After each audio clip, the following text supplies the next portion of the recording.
An incredible story. Contact with extraterrestrial aliens in Karelia of Russia in 1917.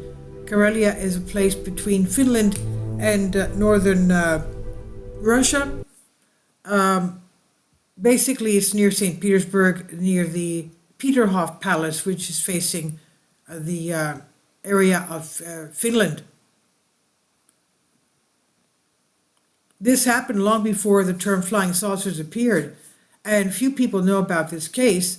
It happened at the end of January 1917 in Urianvar, North Karelia, and now this territory belongs to Russia, but at that time it was the territory of Finland. The local woman, Annie Latu, was abducted by aliens in those last days of January, according to claims.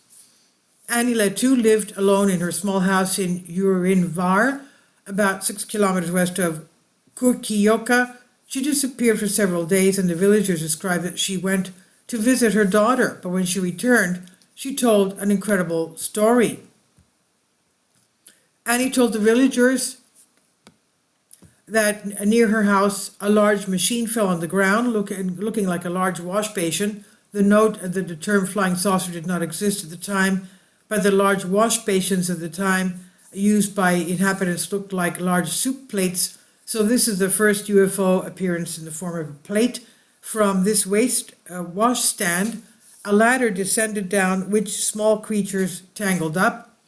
Although Annie resisted and did not want to go with them, she was taken aboard by force, and they flew very quickly, according to these creatures, whom she called demons, were all shown to her, and there were many miracles, quote unquote, inside this craft. It was warm, comfortable, that there were very soft and comfortable chairs. It glowed inside and did not make any noise, not at all like in a train. Annie Latu said that she was elevated above the world and even between the stars, and somehow she could understand the language of the small creatures, although she did not speak with them. While traveling, they talked to her alone, and their voices sounded right in her head. She often repeated her story in the area, but people thought she must have had hallucinations from a fever because her house was cold, or maybe she just had a dream. However, Annie Latu did not agree with these explanations. She went on to claim that this actually did happen and was not a dream or vision, that she did not have a fever despite the fact that she had a cold house. This incident was first mentioned in the Kurkijokelenen newspaper, which is mainly read by people who used to live in the small Kurkijoki community in North Karelia. For obvious reasons, the newspaper contains many memories of life in Kurkijoki before the war. One of them is a short article written with the signature Lato Meon Aino by Kurkijokelenen. Because of this article, one of Finland's researchers, Marits Heitamaki, discovered and interviewed the woman born in 1910, who was then still a child and lived in a family that was one of Annie Latu's neighbors when this event occurred. This woman told him that in the following years, Annie Latu often remembered what had happened and constantly returned in conversations with her neighbors and villagers to that incident. It turned out that Annie Latu was born in 1873 and died in 1930. She was not a widow, although she lived alone. In fact, her husband, Juno, who lived separately and died 11 years after her, Annie Latu was also alone when she visited other villagers, and that's why she was considered a widow.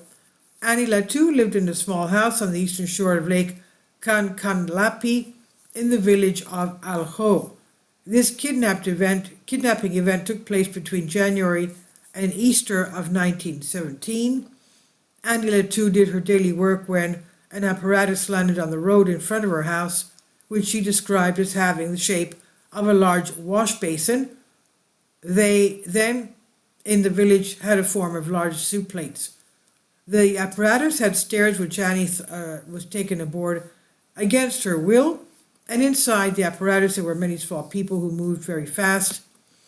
Annie never talked about their clothes, and it seems she had no idea what these little men were.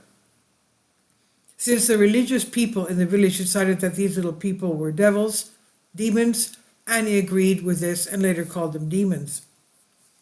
From the story of Annie, which the eyewitness remembered, it turned out that these little people had a leader with whom she communicated, perhaps through telepathy. Annie had been inside the ship for several days. They traveled around the world and approached the stars. Annie was also asked to stay, but she did not want to.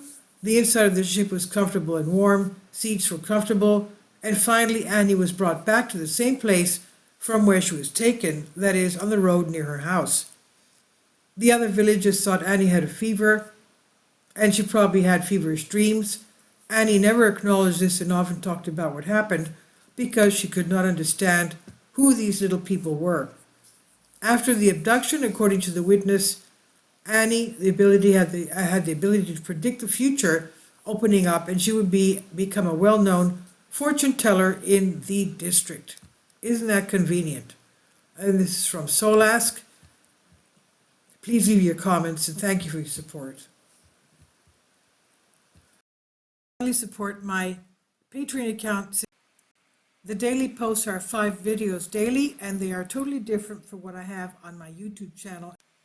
Thank you so much for your support and that you find all my content so interesting. You'll find the Patreon account details in the description box below.